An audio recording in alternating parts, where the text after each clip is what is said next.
അമ്മ പഠിക്കാതെ എത്ര കാലം പിടിച്ചു? ഞങ്ങൾ വർഷങ്ങളായിട്ട് ചാനലായിട്ട് എന്തായാലും പറയേണ്ടത് നമ്മൾ പറഞ്ഞേ വരുള്ളൂ. ഞങ്ങൾ വർഷങ്ങളായിട്ട് അനുഭവിക്കുന്നത് അമ്മ പേടിക്കുന്നേ. ഏറി വന്നവര് കൊല്ലായിരിക്കും, അത് അതിനിപ്പുറം ഒന്നും ചെയ്യില്ലല്ലോ. അവര് കൊല്ലായിരിക്കും, ശരി കൊന്നോട്ടെ, എന്നെ കൊന്നോട്ടെ. ഈ ഏറി വന്ന വീട് ബോംബെറിഞ്ഞ് കൊല്ലുമായിരിക്കും, അതും സംഭവിച്ചു. ഇവിടെ ഉണ്ടാക്കുന്നത് നമ്മള് സാധാരണക്കാരായ ജനങ്ങൾക്ക് നമുക്ക് ജീവിക്കണം, അത്രയും നമ്മൾ പറയുന്നുള്ളൂ. നമുക്ക് ബോംബ് പൊട്ടി മരിക്കാൻ ആഗ്രഹമില്ല. അപ്പൊ നമുക്ക് നിങ്ങൾ ദയവ് ചെയ്ത് എന്തെങ്കിലും ചെയ്തില്ല. ഇവിടെ എല്ലാവർക്കും അറിയാം, സത്യമായ കാര്യമാണ്. പക്ഷെ എല്ലാവരും ഭയന്നിട്ട് പേടിച്ചില്ല. ഈ വീട് ഞങ്ങള് വാടക കൊടുത്തിട്ടുണ്ടായിരുന്നു ഒരു 10-15 വർഷം മുമ്പ്. അപ്പോൾ ഈ വാടക കൊടുത്തിട്ട് വാടകക്കാർക്ക് പേടിച്ചിട്ട് പോയിട്ട് അവർ വന്നാണ് ഇതിൻ്റെ മുമ്പിൽ ബോംബുണ്ട്, നമുക്ക് പേടിയാവുന്നു. ആ ബോംബ് അവർ കൊണ്ടുവച്ചിട്ടുണ്ട്, ഞങ്ങൾക്ക് പേടിയാവുന്നതിൽ വാടകക്കാർ വാടക ഒഴിഞ്ഞു പോയി. അപ്പോൾ ഞങ്ങൾ ഈ വീട്ടാക്കും ഈ വീടിൻ്റെ പറമ്പത്തിൽ നിന്ന് 3 ബോംബ് ഇവരെടുത്തോട്ട് പോയിട്ടുണ്ട്. പോലീസിനൊന്നും ഇവർ പറയാൻ ഞങ്ങൾ ഇവിടെ ഈ ആൾക്കാർ പാർട്ടിക്കാരെടുത്തോട്ട് പോയിട്ടുണ്ട്. അമ്മ എത്ര കാലം പിടിച്ചേക്കാൻ പറ്റും? അത് 10-15 വർഷം മുമ്പേ ഞങ്ങളുടെ ഈ വീട് വാടക കൊടുത്തു പോയിട്ടുണ്ട്. അപ്പോഴേ ഇതുണ്ട്. ഇപ്പൊ ഒരാളെ മരിച്ചുകൊണ്ട് ഇത് വെളിയിൽ വന്നു. ഇല്ല, ഇത് പിന്നെ ഇങ്ങനെ തന്നെ ഞങ്ങൾ ജനിച്ചപ്പോ തന്നെ ഒച്ചപ്പാടും ബഹളവും കേൾക്കുന്നുണ്ടെന്ന് പറഞ്ഞ ഓ ഒരു ഹബ്ബാണ് ഇവരുടെ. അത് ഇതിന്റെ അടുത്തായിരുന്നു ഹബ്ബ് ഉണ്ടായിരുന്നത്. ആളൊഴിഞ്ഞ വീടുകളെല്ലാം ഹബ്ബാണ് ഇവരുടെ. ആ പാർട്ടിക്കാരുടെ ഹബ്ബാണ്. ഇനിയിപ്പോ ഇവരിപ്പോ പറഞ്ഞത് കാരണം ഇപ്പൊ ഞങ്ങളുടെ വീട്ടിൽ ബോംബ് ഇതാരും പേടിക്കണ എന്തുകൊണ്ടാന്ന് വെച്ച് കഴിഞ്ഞാല് ആര് പറഞ്ഞോ അവരുടെ വീട് ബോംബെറിഞ്ഞ് നശിപ്പിക്കും. പിന്നെ ഞങ്ങൾ ഇവിടെ ജീവിക്കാൻ അനുവദിക്കില്ല.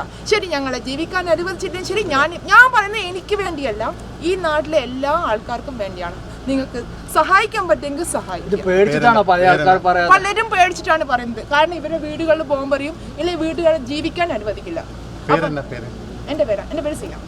മുൻപ് ഇങ്ങനെ അനുഭവം ഉണ്ടായിട്ടുണ്ട്. ഞങ്ങള് ഇപ്പോ ഇതിനു മുന്നിൽ നിന്നാണ് ഒരാളെ കാല് വെട്ടിയിട്ട് BJP കാരണങ്ങളാണ് ഇതിന് വഴി പോകുമ്പോൾ കാലൊക്കെ വെട്ടിയിട്ടുണ്ടായിരുന്നു. അപ്പൊ ഞങ്ങൾക്ക് സാധാരണക്കാരാണ്, ഞങ്ങൾക്ക് ജീവിക്കണം. ഈ മരിച്ചതും സാധാരണക്കാരനാണ്. അപ്പൊ ഞങ്ങളിപ്പോൾ സാധാരണക്കാരുടെ ഒരവകാശമാണ് ഞങ്ങൾക്ക് ഭയമില്ലാതെ ജീവിക്കാൻ. ഞങ്ങളെ കുട്ടികൾ കളിക്കുമ്പോൾ ബോംബ് വീണിട്ട് മരിക്കാൻ ഞങ്ങൾക്ക് എന്താ പറയാ, നിങ്ങളെ എല്ലാവരും മനുഷ്യരല്ലേ. ബോംബ് വീണല്ലേ, അല്ലാണ്ട് അവസ്ഥ എന്താണെന്ന് ആലോചിച്ച് നോക്കും.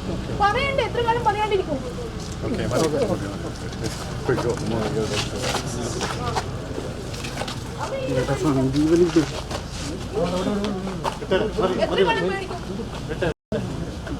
മനുഷ്യരല്ലേ, ആരൊക്കെ ആരൊക്കെ എവിടെ ഇട്ടാലും എനിക്ക് പ്രശ്നമില്ല. ഞാൻ പറയുന്നത് സത്യം പറയണം. ഒരാളെങ്കിലും സത്യം പറയണല്ലോ. എത്ര കാലം പറയാനിരിക്കും ഒരാള്?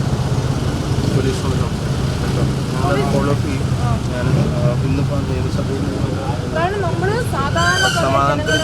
സമാധാനമായിട്ട് ജീവിക്കണം. ഇത് എനിക്ക് വേണ്ടിയല്ല പറയുന്നത്, ഈ നാട്ടിലെ എല്ലാവർക്കും വേണ്ടി. ഇനിയിപ്പോ ഇത് വേണ്ടി എന്റെ വീട്ടിൽ ചിലപ്പോൾ നാളെ ബോംബെറിഞ്ഞും വരും. ഇത് ഇവിടെ നടക്കുന്നതാണ്. നാളെ ചേട്ടനറിയാം, നാളെ എന്റെ വീട്ടിൽ ബോംബെറിഞ്ഞും വരും. പക്ഷേങ്കില് ഞാനിപ്പോ എല്ലാവർക്കും വേണ്ടി ഞാൻ പറയാണ്. കാരണം ജീവിക്കണം, മനുഷ്യന്റെ സമാധാനമായി ജീവിക്കാനുള്ള സഹികെട്ടിട്ട് പറയാം.